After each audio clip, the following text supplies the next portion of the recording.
Hello tout le monde, alors je suis très heureuse aujourd'hui de vous partager cette vidéo pour vous présenter ce magnifique livre qui m'a été offert pour ma fille, par ma fille à Noël. Je lui fais des gros bisous, merci Jessica, tu m'as fait un beau cadeau. J'ai été ravie bien sûr quand j'ai ouvert le paquet.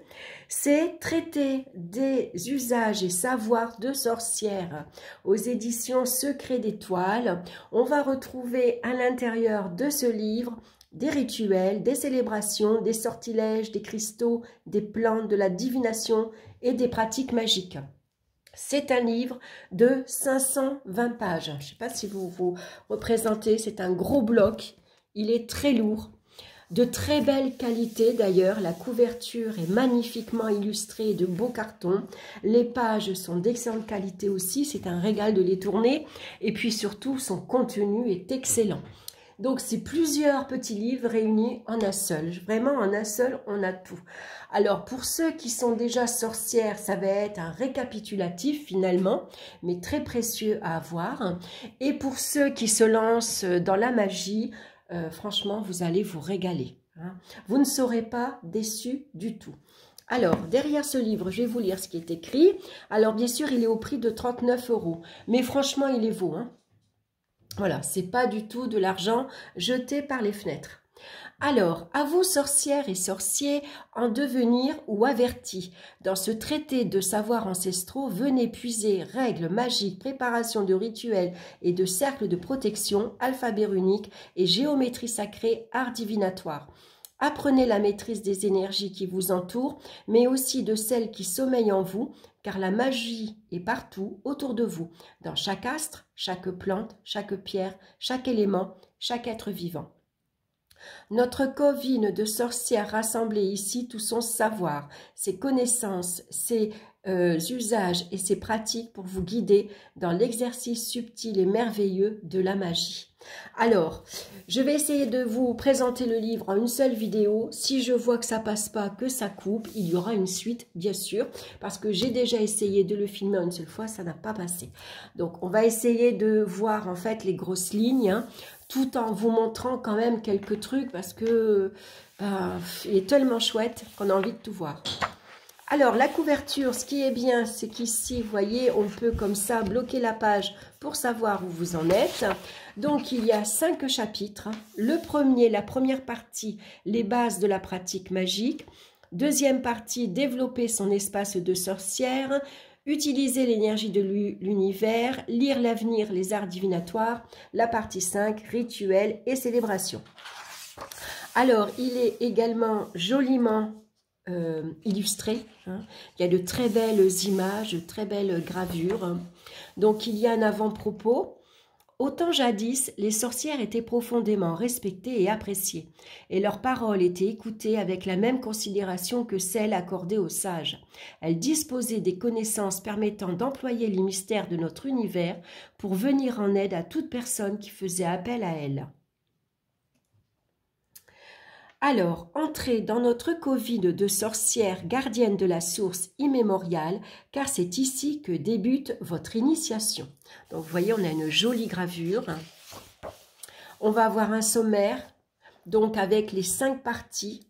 Donc, dans les bases de la pratique magique, on va ici se connecter aux différentes énergies. Donc, je vous lis la première partie. On va avoir donc magie et sorcellerie, les énergies de l'univers, les énergies de la nature, animaux et pratiques magiques, se connecter aux esprits guides. Ensuite, se connecter à ses ressources, équilibrer et développer son énergie. Comment développer ses dons? Symbolique et correspondance, nombre et synchronicité, les correspondances planétaires, les domaines d'action magique, et ainsi de suite pour chaque partie. C'est énorme. Donc, dans la deuxième partie, développer son espace de sorcière, on va découvrir les bases pour pratiquer, les lieux et la pratique magique, les objets magiques et rituels, les pratiques incontournables pour débuter. Dans la troisième partie, le pouvoir des pierres, le pouvoir des plantes. La quatrième partie, on va découvrir les arts divinatoires avec le tarot, les runes de Futhark, les runes sorcières, la radiesthésie divinatoire, la cristallomancie, la chiromancie et la tasséomancie. Ensuite, les rituels et les célébrations, on va célébrer les sabbats et les esbats. Et ensuite, les rituels magiques au quotidien. Donc, vous voyez, il y a exactement 528 pages de connaissances et super. Regardez cette belle gravure, cette belle image. Donc, vous voyez, après, on a de jolies lettres qui sont encadrées comme dans un grimoire. Donc là, c'est la première partie, les bases de la pratique magique. Donc, se connecter aux différentes énergies. Là, on a un petit mot sur la magie et la sorcellerie. On va retrouver les différentes magies également. Magie noire, magie blanche, magie rouge.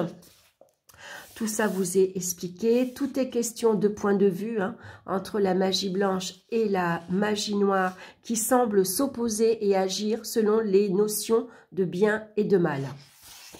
Ensuite, on a les énergies de l'univers. Donc là, on va regarder les divinités qui sont associées à l'homme.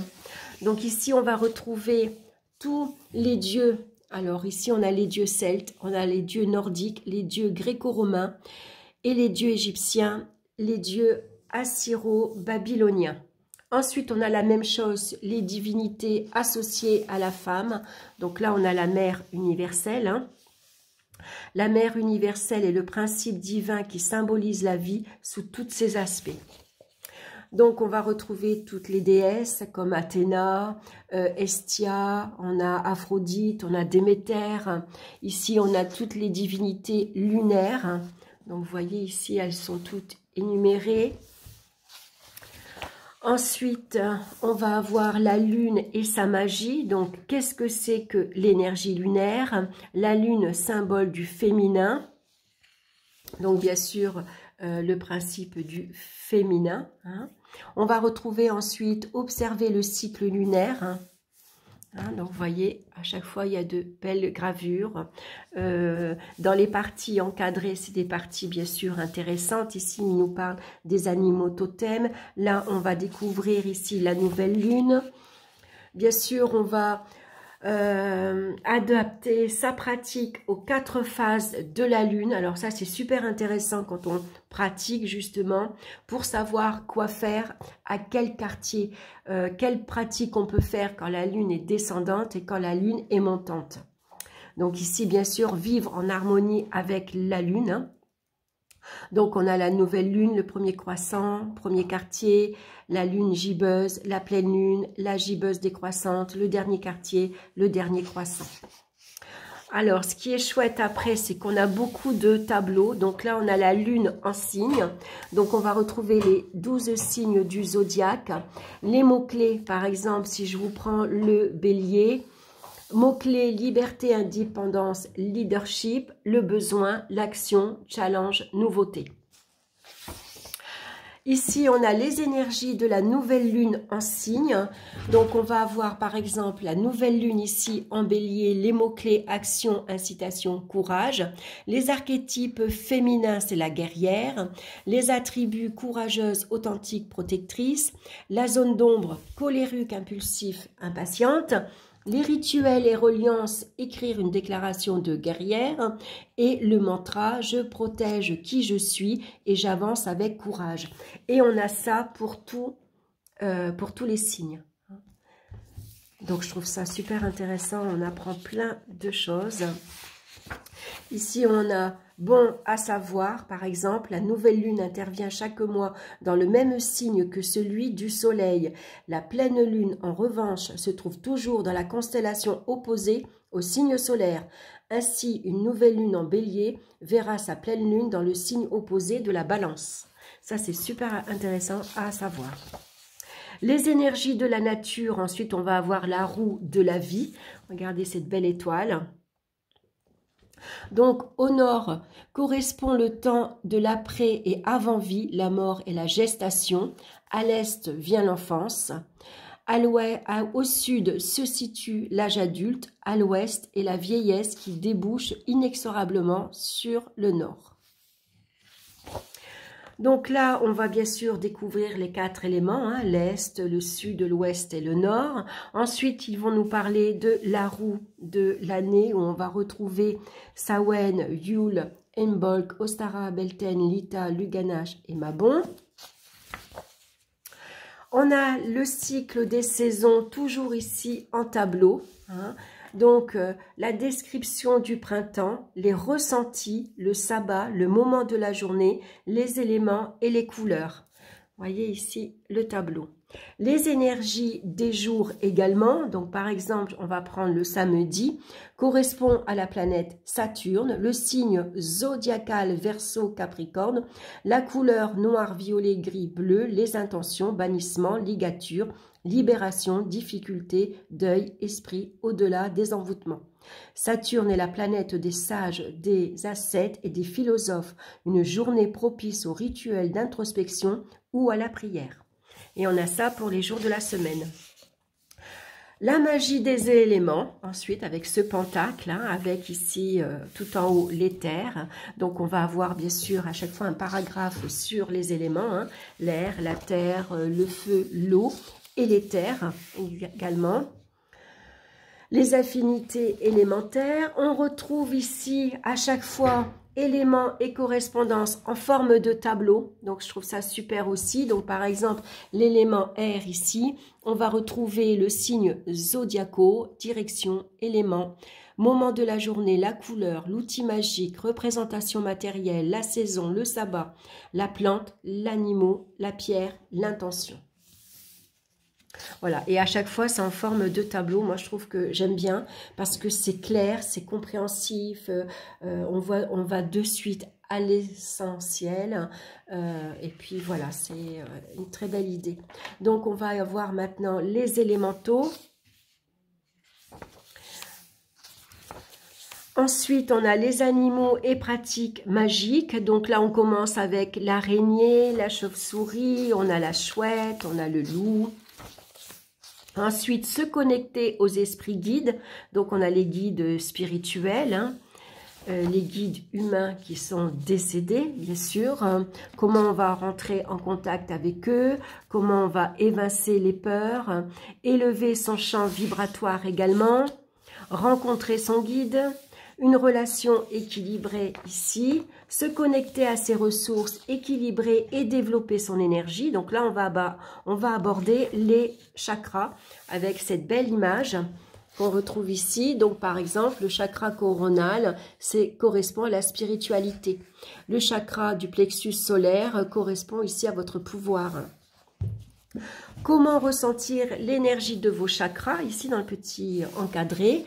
Donc on va bien sûr, à chaque fois, on a le chakra racine, où il est placé et à quoi il correspond. Et comment équilibrer votre chakra. Et à chaque fois, on va également avoir en correspondance une position des mains. Et ça, je trouve ça super, je ne connaissais pas. Vous voyez, je vous montre.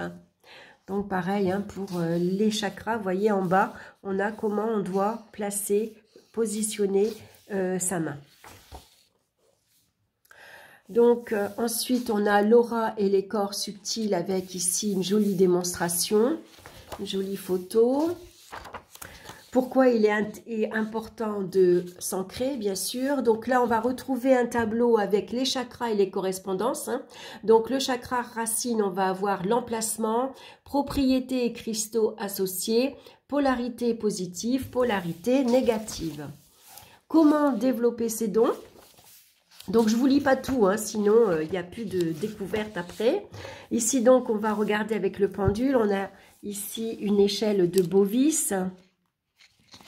À quoi elle correspond, bien sûr, hein, tout vous est expliqué dans le livre. Les mises en garde.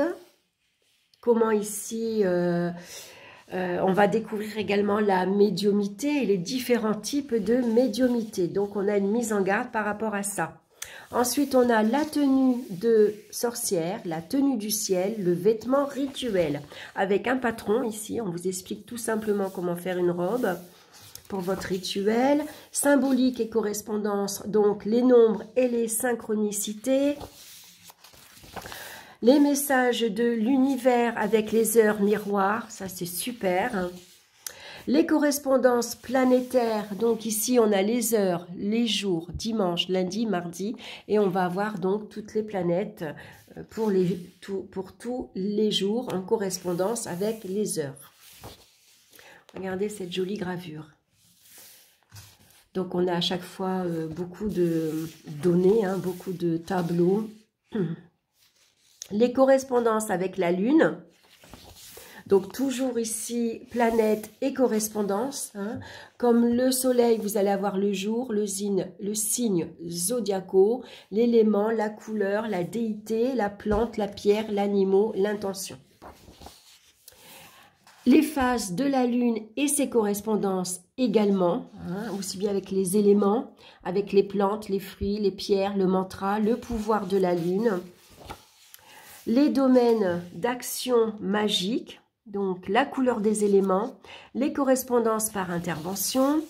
Ensuite, on arrive à la deuxième partie, développer son espace de sorcière. Regardez, avec ce bel hôtel ici en gravure, je trouve ça superbe.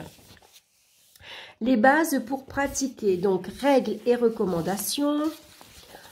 Ensuite, on va avoir les formules magiques et incantations, les pouvoirs de l'intention et de l'attraction, comment fabriquer un pochon bonheur du foyer, le langage de la sorcière, avec ici, on a les lettres de l'alphabet avec l'écriture de la sorcière et les signes et symboliques magiques. Comment procéder au cercle, à quoi il correspond, les lieux de la pratique magique, créer son hôtel de sorcière, pentacle du cercle magique, les cercles de femmes, le cercle de sorcière. Je vais un petit peu vite, hein, excusez-moi, je passe un peu ici, je vous montre, sinon j'ai peur que la vidéo elle coupe et ce serait vraiment dommage. Les objets magiques et rituels, donc bien sûr les outils essentiels de la sorcière, c'est la tamée, la baguette, la bougie, le bâton de fumigation, on a l'encens, le chaudron, la coupe, la cloche, le pentacle, son grimoire et ainsi de suite, pardon. Le sel magique, comment on va fabriquer son sel magique. Ici, on va regarder le chaudron. Confectionner des objets magiques. Donc ça, c'est super. On a plein de recettes. Hein. Consécration d'un objet. Rituel de fabrication. La bénédiction par l'huile. Comment on va fabriquer sa baguette magique. Le balai magique également. Comment on va faire son livre des ombres, hein, on vous explique tout.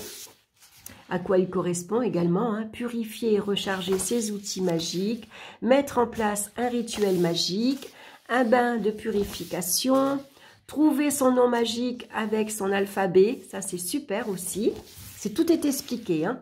Lancer sorts et des sortilèges, les différents supports magiques. Victime d'un envoûtement. Donc là, on vous donne quelques astuces, comment vous pouvez découvrir si vous êtes victime d'un envoûtement. Le troisième chapitre, utiliser les énergies de l'univers, toujours avec ces magnifiques gravures. Le pouvoir des pierres, donc là, on va retrouver les principes de la lithothérapie et on va avoir bien sûr toutes les pierres. Alors là, comment on va choisir sa pierre? Et ce qui est intéressant, c'est rituel de rencontre avec une pierre. Ça, j'ai trouvé que c'était super. Ensuite, purification et rechargement. Et les remèdes d'Hildegarde de Bingen. Si je le prononce bien, il y a plus de 850 ans, Hildegarde de Bingen, bénédictine, femme de lettres, compositrice, naturopathe et phytothérapeute avant l'heure, avait vu en les pierres des remèdes divins capables de soulager de nombreux maux. Elle rédige en son temps le Lapis Lapidarum, un ouvrage qui décrit très précisément 24 pierres thérapeutiques dont les effets sont presque tous confirmés par l'expérience moderne. Donc une femme avant son heure. Hein. Donc les propriétés physiques des pierres. Hein, donc là on va retrouver toutes les pierres. Hein, l'aigle marine, le cristal de roche. Les pierres en magie. Il y a tellement de choses à découvrir. Cristaux et eau de pierre. C'est génial comment on va faire son eau de pierre. Rituel de fabrication. L'eau de pierre de la sorcière, justement. Et on va passer aux 40 pierres magiques. Donc, vous voyez, 40 pierres. Vous allez ici avoir la photo de la pierre. Donc, par exemple, l'améthyste. Relaxation, créativité, intuition. Un mot sur la pierre. On va avoir ici ses pouvoirs magiques avec la planète qui est associée à cette pierre et l'élément. En amulette, en sachet magique, sur l'autel, en poupée magique. Et ici, on a ça pour, par exemple, la patite bleue. On ne va pas l'utiliser en poupée magique, mais on va l'utiliser en bouteille de sorcière. Et vous avez ça pour les 40 pierres. Hein. Donc, voilà, moi, je le trouve très, très complet. Super. Ensuite, on va avoir le pouvoir des plantes, cultiver son jardin de sorcière. Hein. Donc ici, on vous recommande de planter certaines plantes. Mais on a aussi les plantes aromatiques hein, qu'on a tous dans sa cuisine, comme le thym, le romarin, le basilic. Ce sont des plantes que vous pouvez utiliser pour la magie. Un savoir ancestral dangereux. Donc là, on vous explique certaines choses. Les plantes pollinisatrices, astuces de sorcière, jardiner avec les constellations zodiacales. Alors c'est chouette parce qu'on retrouve ici les planètes. On peut essayer la nuit de voir un peu quelle constellation on voit le plus souvent. Alors, donc ici on a les jours racines, les jours fleurs, les jours fruits et graines, les jours feuilles. Jardiner avec la roue de l'année, regardez comme c'est super joli. Il est magnifique. Donc Samhain du 31 octobre, ici on a Yule, Ostara, ici Beltane le 1er mai. Hein. Donc voilà, mai fleuri en réjouit. Ensuite, on a l'Ita. On va retrouver donc tous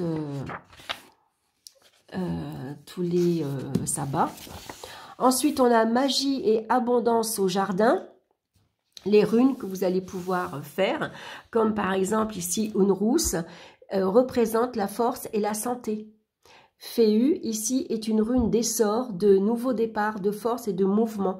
Donc, c'est des runes que vous pouvez dessiner et planter avec votre plante, par exemple, hein, pour lui donner de la force, de la vitalité pour pousser. Comment on va créer son sigil également? Ici, on va s'intéresser donc avec les runes de sorcière. On a la géométrie sacrée également. Les sortilèges qu'on va pouvoir faire ici au jardin, on retrouve la poupée de magie des jardins. Très très jolie, facile à faire. Donc vous voyez, vous avez ici comment faire. Hein. Tout vous est expliqué. Récolte et conservation. La cueillette des plantes sauvages. Utiliser les plantes en magie. Comment on peut faire un sachet de bain, chagrin d'amour. Ici, comment on va fabriquer de l'huile de millepertuis, par exemple. Les huiles essentielles magiques. L'encens magique. Les 35 plantes magiques. Donc là, regardez, c'est très bien fait. On a ici une représentation de la plante, le l'achillée millefeuille. Donc on a son nom en latin, la correspondance de la planète et puis de son élément, le sol, l'exposition, la plantation, l'entretien, la récolte, la conservation. Les propriétés thérapeutiques et les pouvoirs magiques. Et comment vous allez pouvoir utiliser cette plante, c'est-à-dire en infusion, en eau florale, en fumigation, en clairvoyance, en poupée magique, en oreiller de rêve, et ainsi de suite. Hein. Et là, on vous dit que l'achillée millefeuille, on l'utilise surtout pour l'Ita. Donc, voilà, vous voyez, on a l'armoise, l'amarante, la belladone, la camomille, le chèvrefeuille, la datura, la digitale pourpre, le genêt, et les bords. Voilà, on a tout plein de plantes, comme le laurier, par exemple. Ça, c'est super. Des fois, en cuisine, on ne sait même pas que... enfin, avant, disons, je ne savais pas que les plantes que je me servais à la cuisine je pouvais aussi les utiliser en magie. Donc voilà, on a toutes les plantes et puis on a des recettes, bien sûr, hein, le thym, la sauge, la violette.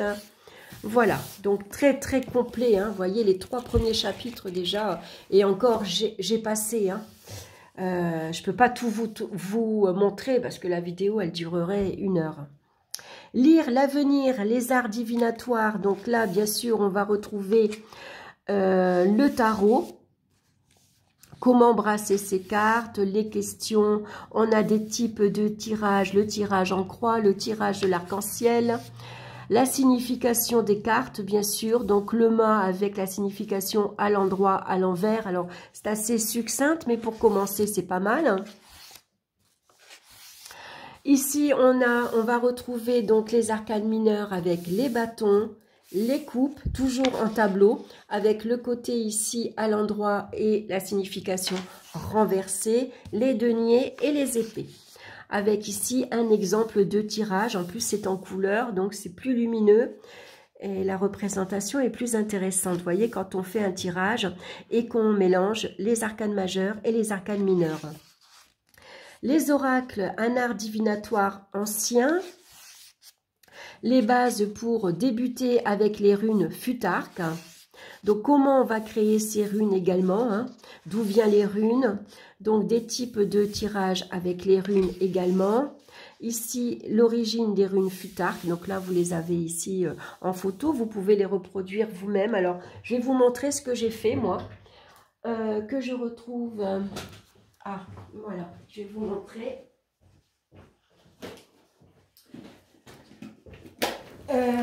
Alors, regardez, à Action, voilà ce que j'ai trouvé. C'est des petits sachets avec des petits morceaux de bois. Voilà, tout petits, qui sont vierges.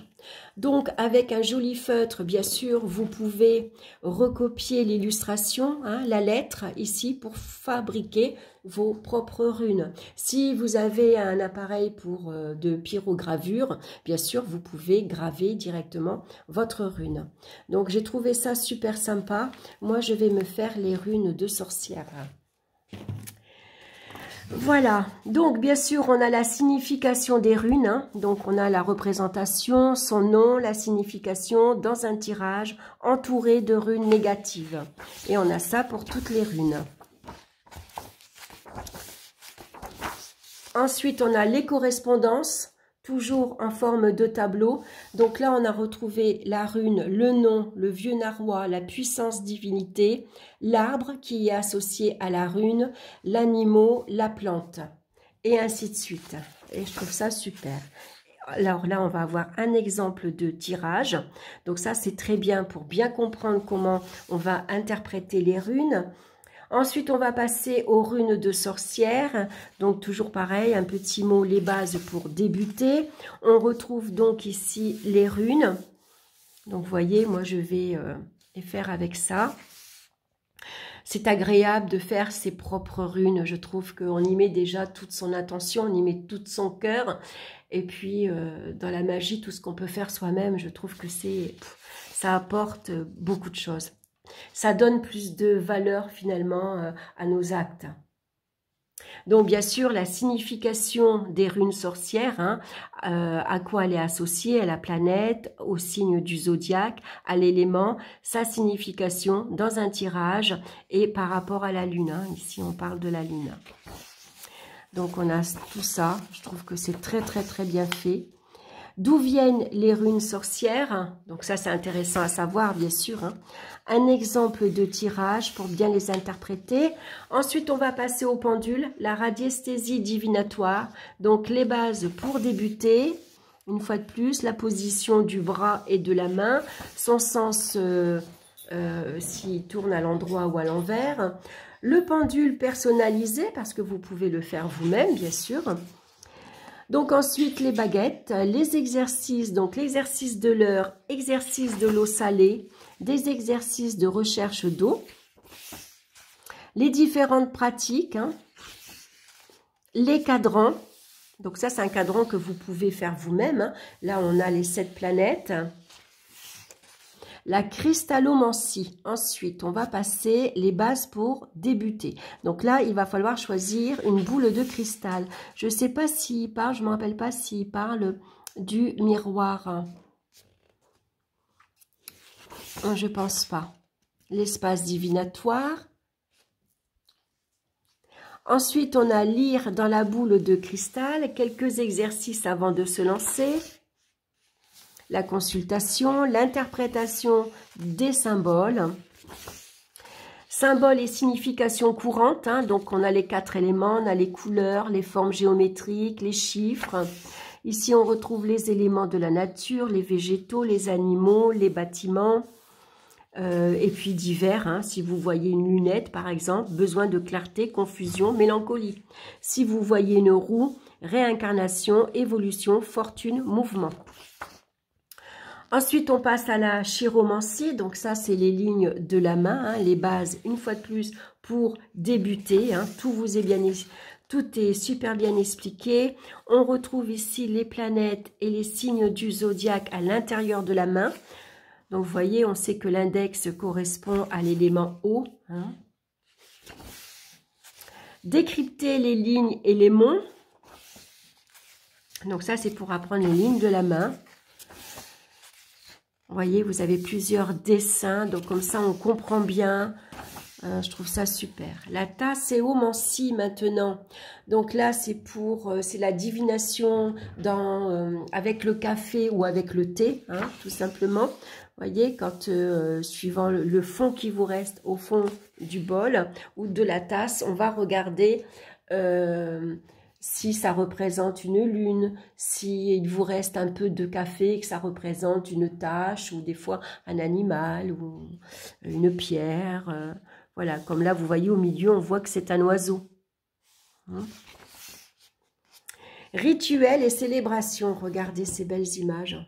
Il est magnifique ce livre, magnifique. Donc là, on va passer aux célébrations, les sabbats et les esbats. Donc, on a bien sûr la roue de l'année, hein, je vous passe Yule, Samhain, Imbolc, la réalisation des souhaits. Donc, à chaque fois, on a ici une recette magique, on va dire. Hein. Donc, par exemple, à Imbolc, on va regarder à Belthème, tiens, puisque Belthème, c'est le 1er mai. Donc, c'est le sabbat de l'amour. Les activités, la correspondance, ici on va avoir les couleurs, les plantes, les arbres, pierres, animaux, intentions magiques. Comment on va décorer ici, comment on va faire son hôtel et on va décorer le mât pour le mois de mai, l'arbre de mai en fait, hein, et la guirlande de Belthème. Donc les ingrédients que vous avez besoin et comment vous allez faire. Et on a ça donc pour tous les sabbats. Donc, les célébrations maintenant des esbats. Donc là, on commence par la pleine lune d'octobre, invocation à la lune d'automne ici. On a la pleine lune de novembre, décembre, février, janvier. Alors, mai, ici, la pleine lune de mai. Donc, on a une petite invocation, ça s'appelle la pleine lune de mai. C'est l'invocation de la lune du lièvre. Les rituels à privilégier pour la pleine lune de mai, c'est l'amour, le bien-être, la divination, l'enchantement et la fertilité. Ensuite, on a la lune bleue, la pleine lune de septembre, les rituels magiques au quotidien. Donc ici, pentacle ou pentagramme du corps, comment procéder, comment l'utiliser. La huile d'onction pour bougie, la bouteille d'autel des 4 éléments. Annulette, protège-moi, le sel noir, spray à la sauge pour un nettoyage express, un bas de nettoyage énergétique, les herbes sacrées. Et donc, à la fin du livre, on va retrouver différentes recettes. Hein. Ici, on a donc des sorts. Donc, ça, c'est le sort de passage d'entité. Comment on va faire? Le talisman de protection d'un véhicule. Les huiles bienveillantes, confiance en soi, le spray boostant pour situations stressantes, les filtres d'amour, les talismans de protection pour les animaux, pour un couple, sortilège d'apaisement, les talismans contre les cauchemars, l'eau d'argent, le sel vert, et ainsi de suite, les amulettes que l'on peut faire, les bains de pleine lune, les sortilèges des muses, des coussins, de l'encens de créativité, rituel de gardien du seuil, et j'en passe, hein, parce que vous voyez, il y a plusieurs pages. Hein. Voilà, hein. Ici, il y a des sorts et des recettes, des invocations, des huiles, des rituels, voilà. Et à la fin du livre, donc, on va retrouver tous les membres du Coven qui ont participé à l'écriture de ce livre. Donc, il y a Alexandra Frida Marty, il y a Stéphanie Ribeiro, Laure Vallée, Fabienne Godwin, hein, donc bien sûr elle vous parle de qui ils sont, hein, donc vous voyez on a tout ici les noms, Anne-Sophie Casper, Caroline Chermont, et puis ensuite, donc, on va avoir la table des rituels avec bien sûr tout ce qui est dans le livre, on va le retrouver ici. Donc, si vous cherchez un rituel, un sabbat, un esbat, ici, ou le tarot, il suffit de, voilà, vous retrouvez ici le numéro de la page et voilà. Donc, c'est un très beau livre. Et puis ici, enfin dernière, là, on va retrouver les planètes, les éléments, le pentacle et la roue de sorcière pour les sigils que vous pouvez bien sûr photocopier et puis vous amuser à créer vos propres sigils. Et même avec celui-ci, on peut même créer son nom de sorcière. Voilà, donc je trouve que c'est un livre magnifique, très complet, très intéressant. On ne se lasse pas de le lire. Alors c'est vrai qu'il est lourd et assez encombrant. Hein. C'est pas le livre qu'on va mettre dans son sac à main. Mais si vous voulez faire un rituel entre amis, vous pouvez faire une photocopie. Comme ça, vous avez qu'une feuille. C'est plus léger, plus facile à emporter. En tout cas, je le trouve très complet, très bien fait. En plus, c'est des recettes et des rituels avec des ingrédients simples. Et ça, c'est important, hein, parce qu'on n'est pas obligé d'avoir une liste pas possible pour avoir des rituels. Après, il y a des, comme les pierres, c'est vrai qu'il y a 40 pierres, 40 plantes, ça fait beaucoup, mais on peut prendre celles qu'on a déjà à la maison, et puis un petit peu à la fois, une par mois, on peut en acheter une, ou les acheter par rapport à nos besoins. En tout cas, voilà, ça m'a fait très plaisir. Ça faisait un moment que je voulais vous le proposer. Je suis contente. Ma vidéo, finalement, ne s'est pas arrêtée. Tant mieux, parce que je voulais vous le proposer en entier. Après, c'est vrai que peut-être j'aurais pu prendre un peu plus de temps, mais j'ai peur que ça soit trop long, la vidéo. Et puis, j'ai envie aussi de vous laisser la magie de le découvrir. Hein, parce qu'il y a tellement de choses à lire, à apprendre.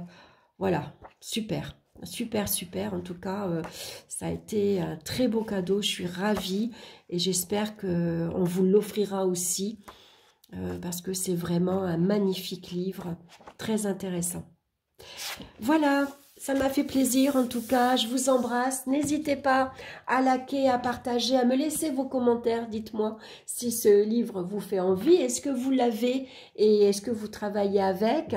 Voilà, en tout cas, je vous remercie de votre écoute. Merci d'avoir écouté la vidéo jusqu'au bout, hein, même si elle a été un petit peu longue. Je vous embrasse et on se retrouve très bientôt pour une nouvelle vidéo. Bye bye!